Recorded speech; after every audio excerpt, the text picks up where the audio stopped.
Hello， 大家好，我係 Muse。我而家咧就喺挪威嘅北部，出邊天氣就惡劣啦。而家叫做靜翻少少啊，因為頭先咧，因為其實出邊咧喺度不斷咁刮緊風雪，咁所以咧基本上出邊全部都係白色。而家叫好少少噶啦，咁但係咧我就今日選擇留翻喺度休息一下，因為其實咧呢個旅程咧已經嚟到2/3噶啦。我要影嘅嘢咧，大部分其實我都影晒。咁喺尋晚咧，我仲好彩，俾我遇到 Love the Night。尋晚咧，如果大家有睇我嘅IG 嘅話咧，你會見到我就 share 咗呢一個北極光啊！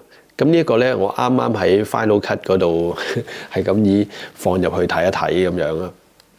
咁啊都 OK 噶啦，因為咧我係嚟咗咁多日咧，我係見唔到北極光。我喺羅浮頓群島幾日我都見唔到北極光。咁但係當然大家會見到我有一個喺窗光嗰度影到外邊有北極光嘅，但係嗰個因為其實係好弱嘅。我肉眼唔係睇得好清楚，我見到有少少綠色，好輕微嘅啫。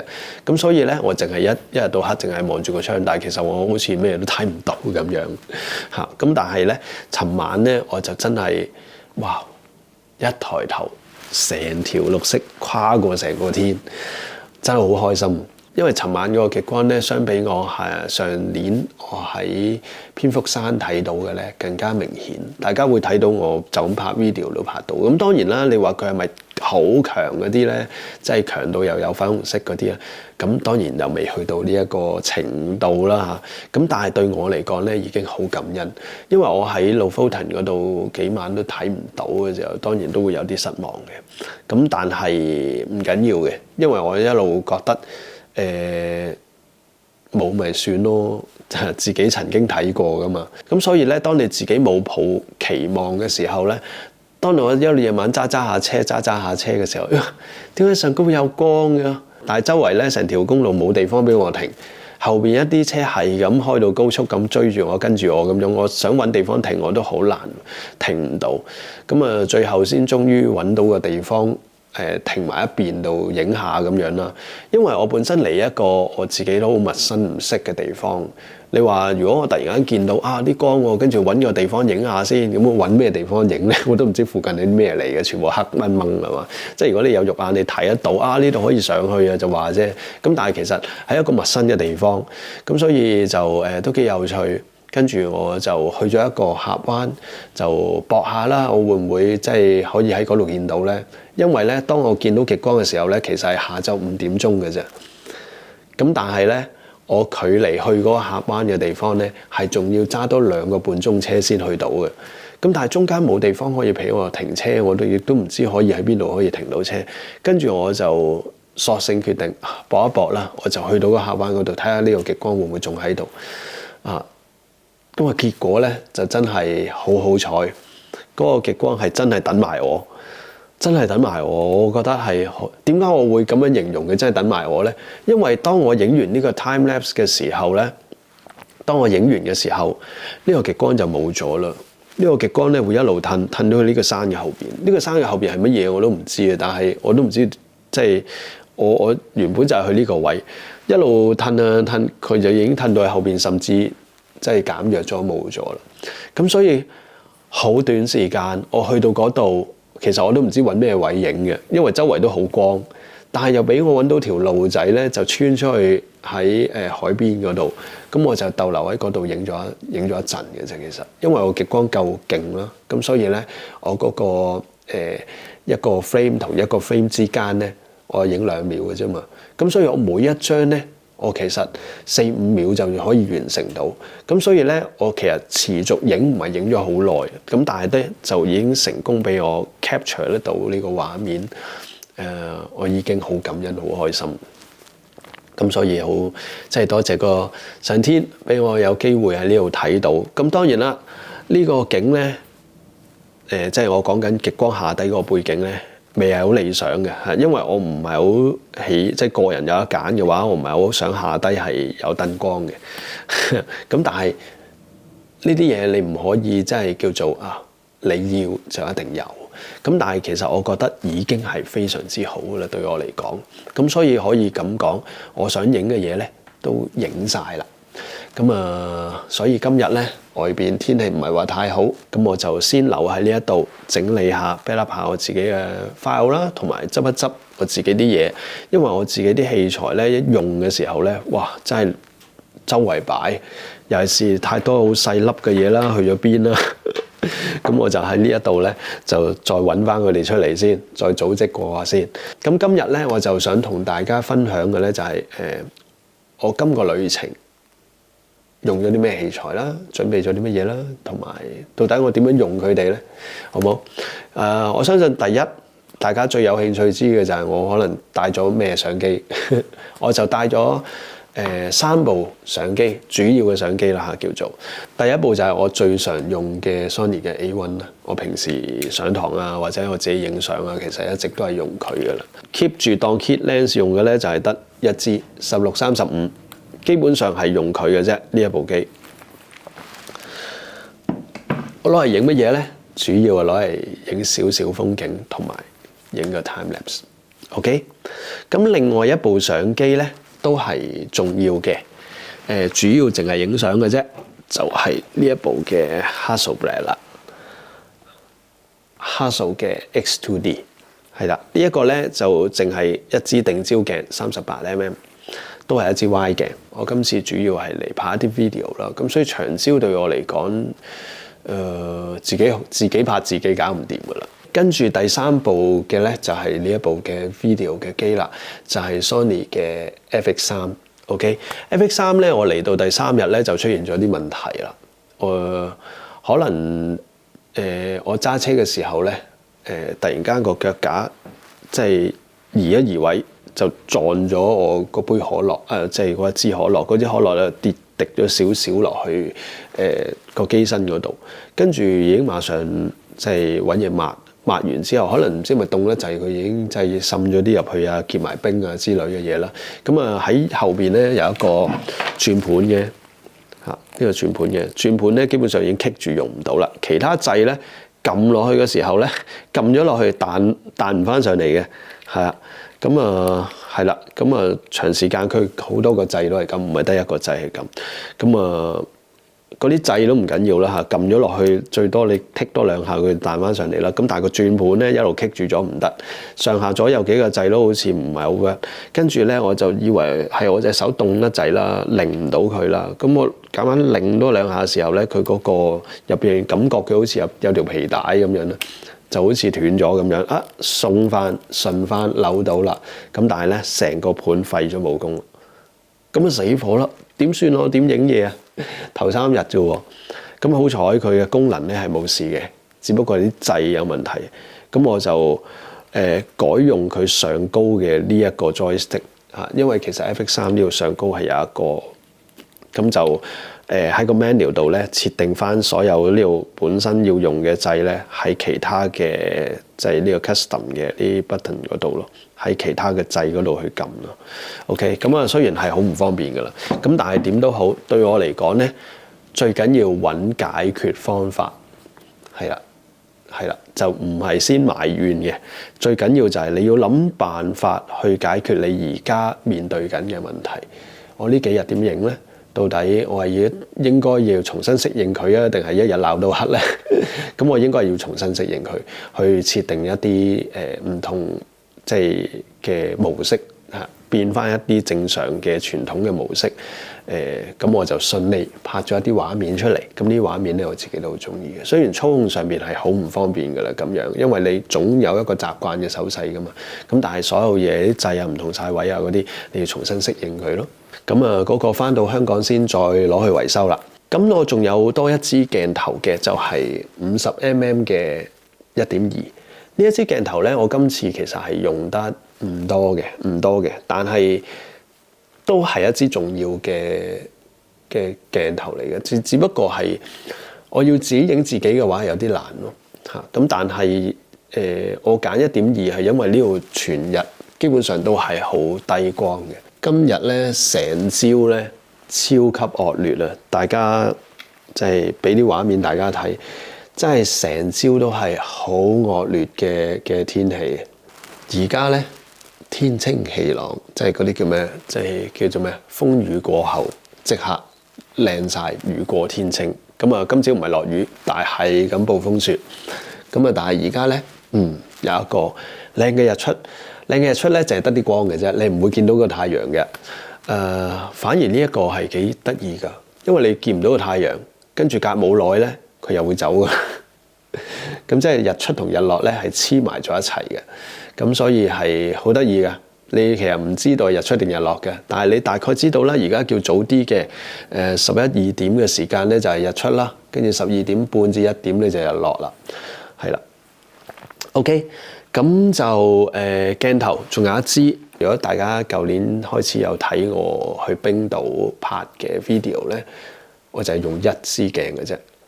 即係成條片所有畫面都係呢一支鏡，就係呢支20嘅1.8。我今次其實拍 video 都係主要用佢啦，同埋大家平時睇我 YouTube 嘅片咧，其實都淨係用呢一支嘅啫。咁我今次咧又帶支50，支50咧唔係攞嚟影相嘅，都係拍片嘅。有些少嘅 shot 都係用佢拍嘅，大概係1/10都冇啊嘅 shot 係用佢拍咯。咁啊，而家就用緊嘅。而家就係用緊呢支50嘅，咁啊相機係咁多啦，跟住就 Action Cam。Action Cam 咧就係都係啦，我今年嘅9月頭去冰島嘅時候咧，差唔多真係佔90%嘅 shot 咧，都係用呢一部 Action 4去拍嘅啫。即係其他嘅可能就係航拍機拍咯，有些少嘅 shot 咧就係用 FX3咯，但係大部分嘅 shot 咧拍 vlog 嘅咧。都係用緊呢一部 Action 4，咁但係今次就冇發揮佢啦，因為咧佢喺低光咧就係爭啲嘅。咁我今次咧主要就係用呢一支嘅 Pocket 3，呢一支嘅 Pocket 3咧俾我嘅印象就係慢，好慢。你如果啲嘢要拍得快嘅話咧，就唔係太適合啦。即係突然間好突如其來嘅，突然間哇想望下嗰邊咁樣，跟住死啦！咁嗰個可能啲角度又佢因為佢 pan 過去噶嘛，係咪？突然間你想影下低咧，其實唔係喎，佢鏡頭會繼續即係向上去追嘅喎，未必係你想嘅角度咧，佢即刻即時去到嘅，因為你要切換唔同模式噶嘛。你切換嘅話，佢耷低佢識得耷低嘅，但係你要切換啊嘛。咁但係如果佢一直係追緊你嘅頭嘅話，你 pan 過去咧，佢又繼續追緊你嘅頭嘅。咁所以有好多嘢咧，你係要啲突發嘅嘢嘅時候咧，呢部機係難嘅。咁今次我喺挪威嘅北部咧，就係主要係體驗佢嘅 Polar Night 極夜嘅，一日到黑都係個天係暗嘅。咁所以呢一部嘅 Pocket 3咧，就係我今次嘅選擇嘅原因。因為佢的確拍攝低光咧係唔錯嘅，即係相比呢一部，咁所以咧呢一個 Action 4咧，今次我就真係純粹掹喺架車入邊咧影下我自己揸車啦，咁就冇拍過其他嘅畫面。好啦，咁就係啦，呢一個 wide lens 啊 for 呢一個 Pocket 3加咗落去咧，畫好多嘅，但係其實你睇下我。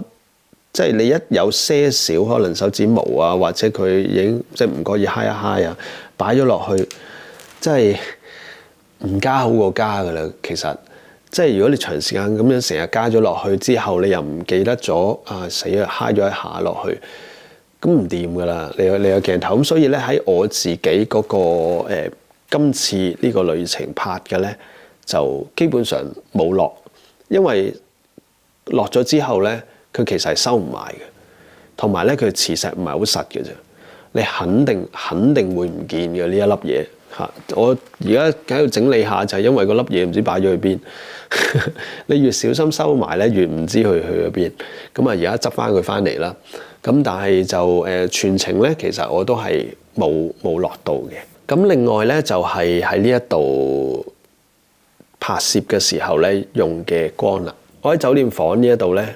我係分享有另外一段片去分享嘅，就係我點樣去影呢一個畫面，而呢一邊即係左右兩邊咧，窗嘅左右兩邊咧未至於全黑，其實都係用緊呢一支燈嘅啫。呢一支燈咧係 Langley 嘅，好似棒型嘅燈咁啦嚇，我只係開1%，其實都好光，即係喺一個咁暗黑嘅地方之下好光。咁所以咧，我試咗好多個唔同嘅設定啊，撳咗好多張。咁我喺第二段影片再同大家分享。好啦，跟住咧就大家喺Polar Night 嘅影片裏邊咧會見到我係喺戶外嗰度帶咗盞頭燈。咁呢個頭燈咧就係呢一支啦。我自己本身咧就唔係一個戶外行山啊露營嘅愛好者嚟嘅，咁所以咧呢一啲嘢咧我係唔識嘅。露營用品店嘅嘢咧我都係唔識嘅。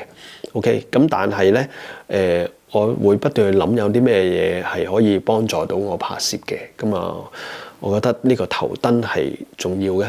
跟住咧，之前有朋友講俾我聽啊，呢啲頭燈啊，你可以去淘寶揾就得啦。咁啊，因為我唔熟露營用品店啊嘛，跟住我見淘寶買開嘢，咁就試下買啦咁樣，咁就都唔是但噶啦，揀咗支都200幾蚊人民幣嘅，咁啊。睇又睇唔到個結果係點，咁啊是但啦，照運咗翻嚟啦。運咗翻嚟之後，點解啲光怪怪地嘅咧？咁但係因為我喺香港冇睇過啊嘛，咁啊結果咧我就喺旺角嗰度咧八卦就過去望下，跟住我純粹就撳着佢嚟睇下，咦點解啲光質靚咁多嘅？係 OK 嘅喎，可以用嘅喎，即係對我嚟講，我意思係適合拍攝攞嚟用嘅喎，即係無論。我係好講究光嘅質地啦、形態啦，嚇，即係強度咧係反而係其次嘅選擇嚟嘅，嚇，因為強唔代表佢係靚噶嘛。OK，咁所以咧呢一啲嘢，我覺得喂唔係喎，真係唔走嚟睇一睇咧就冇比較。睇一睇啫，哇個光靚咁多嘅，白咁多嘅，純咁多嘅，純嘅意思就係佢嗰個 reflector， 即係佢做嗰個可能膠啊或者反射啊嗰個 part 咧係，咦個型咁靚嘅，咁我就決定再買過。所以呢一隻嘢咧，我係第二隻嚟嘅。即係第一嗰隻咧，我冇用過，我就咁攞咗翻嚟之後，即係大陸嗰隻，我攞咗翻嚟之後咁就咁睇，我覺得個光嘅質地唔係好得，所以咧我對露營用品嘅嘢咧，我就係認識係零嘅，但係我對睇光嘅咧，我就自己都識得睇下，咁所以咧我好簡單咁樣睇一睇，我就覺得知道啱唔啱我用啦，咁我就買咗呢一隻，就拍咗嗰一段嘅影片。OK， 咁呢一隻咧係咩咧？就 Nitecore 有個型號嘅喎，好似 UT27。OK， 跟住就係一部航拍機，我未講啊。航拍機咧，我今次就淨係用 DJI 嘅Air3 咧。大家喺我今年嘅9月份嘅冰島嘅影片咧，大家已經睇到佢嘅質素係非常非常之好。係因為喺冰島咧嗰個天氣咧係惡劣好多嘅。即係當然今朝呢度都好惡劣啦，咁但係咧嗰度係好惡劣嘅冰島，咁啊影咗出嚟嘅畫質咧亦都係非常之好，同埋尤其是喺低光嘅情況之下咧，佢都好唔錯。尤其是佢可以用呢一個夜景模式啦 ，Night Mode 啦，咁所以我拍出嚟嘅嘢咧，其實我覺得係都幾適合，所以我今次咧就冇帶 Mini 3過嚟啦。咁另外咧就係我去冰島咧就冇乜影到好多張相，我淨係影咗幾張啫。今次咧我都有影到多幾張相嘅，咁啊之後再同大家分享一下啦。咁啊除咗呢啲燈咧，我自己仲有帶咗一啲燈過嚟嘅。呢一隻燈咧，我就都喺淘寶買嘅啫，因為其實我唔識用淘寶嘅，咁但係出發前咧我就再搏一搏，就係買咗嗰隻頭燈啦，唔掂啦，咁啊結果咧買呢一隻，我又覺得呢一隻又幾好喎，撳一下，再撳多下，幾光，同埋啲光嘅質地咧都唔錯嘅嚇，呢個係最光，可以暗嘅，可以慢慢啲暗嘅。咁但係我今次咧就因為拍攝咧係太倉促啦，太多嘢都要太快啦，我仲要孭住一啲嘢啊，咁啊呢嚿嘢咧係有些少重量嘅，我本身仲帶埋隻露營嘅燈腳啊，嚇諗住掛住佢喺下底煮麵食咁樣嘅，咁但係咧就最後未實現出嚟，我睇下呢2日有冇機會啦嚇，都應該未必有噶啦。咁係啦，咁啊所以呢支燈咧我就到而家都未有機會用。第一係因為佢嗰個範圍好大啦，咁好似我而家拍嘢咁，你見哇而家啲光好似好暗咁樣，係㗎，啲光如果大嘅話咧，你就更加難控制，就好似而家用呢個棒咁樣啦，我覺得 OK 嘅。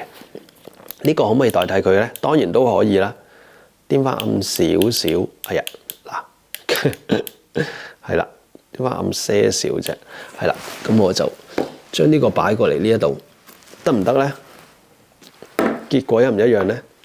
有啲唔一樣，因為佢控制唔到個色溫。呢一支咧係可以有個 K 數去校嘅，咁所以咧嗰個色溫咧係可以微調。呢一個咧就冇辦法啦。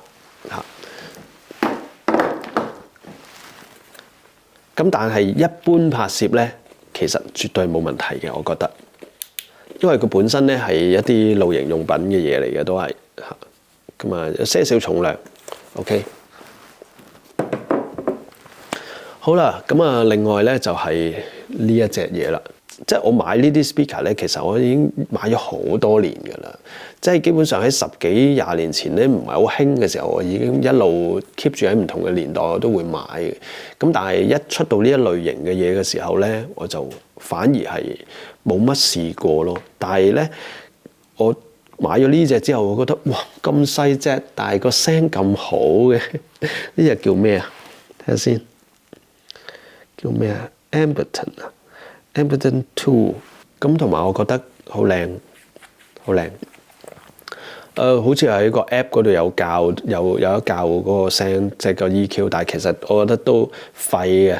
但係唔係唔好喎，即係我嘅意思係有得校，其實你就得一樣嘢要校，即係 Focal 嗰個，我覺得真係麻麻地嘅。咁但係佢淨係得一條 EQ 可以俾你校，你冇得自由去校嘅。即係我覺得廢係呢個意思嘅啫。但係有得校係好嘅。咁啊，但係基本上你冇 option 咯。咁但係點都好啦。我覺得係聽一啲 pop music 咧係非常之好嚇。尤其是嗰個好厚啊，個聲係好厚好實啊。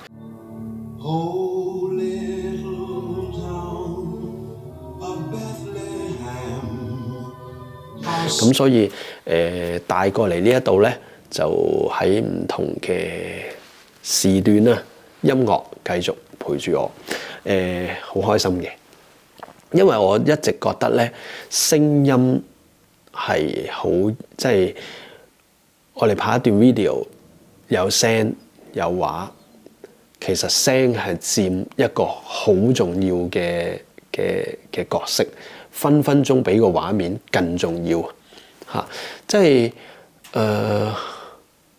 喺我自己之前嘅影片分享過啦，我都係一個好需要感覺嘅人嚟嘅。咁所以喺唔同嘅程度、唔同嘅嘢，可能兩隻嘅咁樣蠟燭又會令到我自己嘅感受會唔同啦。一啲光線令到我感受唔同啦。聲音會影響得到啦。咁所以咧，聲音對我嚟講係非常之重要嘅。咁所以一個咁輕巧、咁好聲嘅 speaker 咧，陪住我喺成個旅程，我都好開心。咁所以咧，我經過就去咗買啦。我喺邊度買嘅咧？我喺旺角買嘅。我用啲乜嘢去記錄我自己嘅即係 backup 我呢啲檔案咧？我就用緊呢一隻 Samsung 嘅 SSD， 咁啊型號我都唔知啦。OK， 喺深水埗買嘅。咁當然啦，我自己咧，其實係唔會話準備10張8張 SD 卡咁樣啊，又或者係咯其他記憶卡咁啦。咁即係 Sony 卡好貴噶嘛。咁即係除咗貴之外咧，我係每一次我係 format 卡嘅。咁我 backup 咗就得噶啦。咁但係當然 backup 一份係唔夠嘅。但係好似我而家咁2 T 我就嚟用晒噶啦。咁但係咁點算啊？另一隻嘅 SSD。咁我所以咧喺返香港之前咧，我會將呢度全部嘅 folder， 將成個旅程嘅咧再 backup 多一份。OK， 咁呢個就係我每一次都係希望係咁啦，即係能夠做到嘅就係你最少有2份嘅 backup 攞翻嚟。如果係客人嘅嘢咧，3份係啊，因為呢啲係我自己嘅啫，咁我2份我覺得好足夠噶啦。咁如果幫客人影嘅咧，3份，仲要擺喺唔同嘅位嗰度嚇，可能跟身有1份，行李我個背囊入邊有1份，總之你3份唔好擺同一個位，就係咁簡單。當然最好嘅咧，你 internet 夠快咧，backup 1份喺雲端係更好嘅。咁但係 impossible， 你點樣 backup 2T 嘢喺雲端嗰度咧？咁所以基本上如果影客人嘅嘢喺海外影客人嘅嘢啦，咁你有三份 backup 就 OK 噶啦。係啊，咁我自己平時我自己嘅拍攝咧，2份 backup 擺喺唔同嘅位置啦。可能我自己身上或者係跟得好貼身嘅就有1份啦，跟住喺我嘅背囊嗰度有第2份啦。寄倉嘅咧我唔會擺落去啊，因為寄倉咧真係唔知佢會掟咗去邊嘅。咁所以跟身都好，2個 backup 擺喺唔同嘅位置嘅，擺喺同一個位置，總之你一唔見你就2個一齊唔見噶啦。我而家咧就喺 Scovia， 本身就冇諗過嚟呢一個漁村嘅，係因為實在路程太遠啦，咁所以咧我就提早咗1日離開聖日，跟住今日開咗8個鐘頭車。本身應該係6個零鐘頭得嘅，但係我中途又停低影下嘢咁樣，咁啊結果8個幾鐘我先嚟到。呢度好凍，喺街嗰度咧基本上係真係唔可以留得耐啊！本身我就冇諗住住一啲咩地方，結果咧我就唔覺意咁樣 book 咗呢度上高。好多遊客影相咧都影呢一度喎，原來咁我唔覺意咁樣我就住咗呢一度，係啊，咁啊我見佢有特價，咁但係唔係我心目中想住嘅酒店咯，入邊太靚啦。我嚟呢一度我係想體驗噶嘛，咁啊個結果咧就係咯，唔係想咁。呢個廣場咧，應該聖誕節會有活動咧，中間呢棵聖誕樹嚟。咁我間房咧有個露台，就望正呢個市集。夜晚睇呢一座嘢，係咪有啲搞笑？古怪怪咁樣咯，個設計都可以講特色嘅。咁今日咧，真係好似到而家咧都唔見有極光嘅出現。咁我頭先喺呢一度咧，唔覺意就食咗個中餐，又唔覺意 book 咗呢一個地方，唔覺意嚟到呢一個 Scovia 呢個地方。咁所以咧，全部嘢都係冇計劃，唔覺意咁啊嚟到呢一度1晚啫，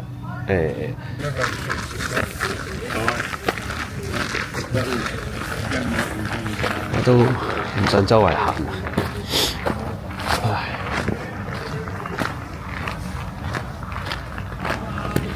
我發覺咧，原來我係唔記得帶帽嚟嘅。好啦，返上房，係咁要俾大家參觀一下啦。睇下先呢度。如果晏啲真係好彩有極光咧，我先出嚟影下相。哇！嗰個唔記得帶帽嚟嘅。頭先我就喺便利店買咗頂帽。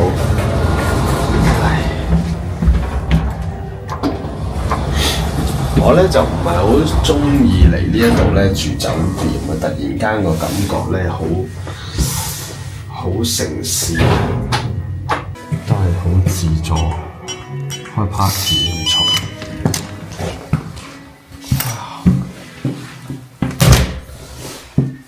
好，睇下呢一度，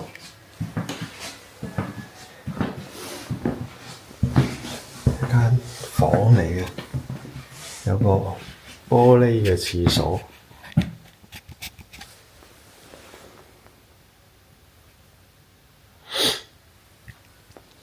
係咁嘅。哇！咁咪好似好豪華咁啊！呢度出邊咧就係嗰個廣場，頭先呢度係市中心嚟㗎啦，唔止㗎。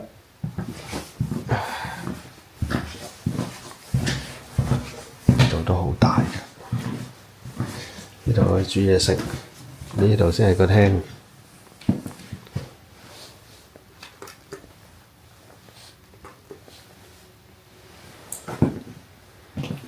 新台，呢度係個海啦，呢度個露台啊，呢度就係間房，係咪有幾正呢？如果嚟旅行係幾正嘅，但係我就覺得 book 錯房啦，因為太急咧，我就是但 book 啦，咁啊〜點知就 book 咗間酒店喎，我諗住係有啲特色嘅屋，咁啊係唔知，不過都係住一晚啫，冇所謂啦。係啊，我諗呢一度如果你嚟旅行想住好嘅話咧，係啊，嚟旅行想住好嘅話咧都幾靚嘅，唔止嘅，仲有多間房嘅呢度。會一樣啦，有海景窗嘅，仲有個廁所喺度。唉，一個人仲咁大做乜鬼？咁但係咧就係奇怪啦，喺呢一度咧好多嘅酒店房咧。全部都係 for 一 group 人嘅，咁所以咧全部都大大間嘅。我住嘅嚟緊幾日咧，同埋之前幾日咧，其實啊都有2、3間房，即係最少係可以住6個人，最少4個人咁樣。咁我就喺呢一度咧。backup 一下我嘅 file 啦 ，check 下啲檔案啦，咁就除咗頂帽先，咁就係啦，就係咁樣。今晚我就喺呢一度，唔記得，不過下低啲鋪頭都收晒㗎啦，想買可樂飲啊！今日咧揸咗8個鐘頭車，其實都真係好攰啦。上咗嚟之後咧〜上咗嚟之後咧，我都瞌着咗，瞌咗個零鐘啦，都好攰啊。跟住我驚有極光，所以就鐘起身睇一睇，點知都係冇嘅。但係就落去兜個圈咁樣咯。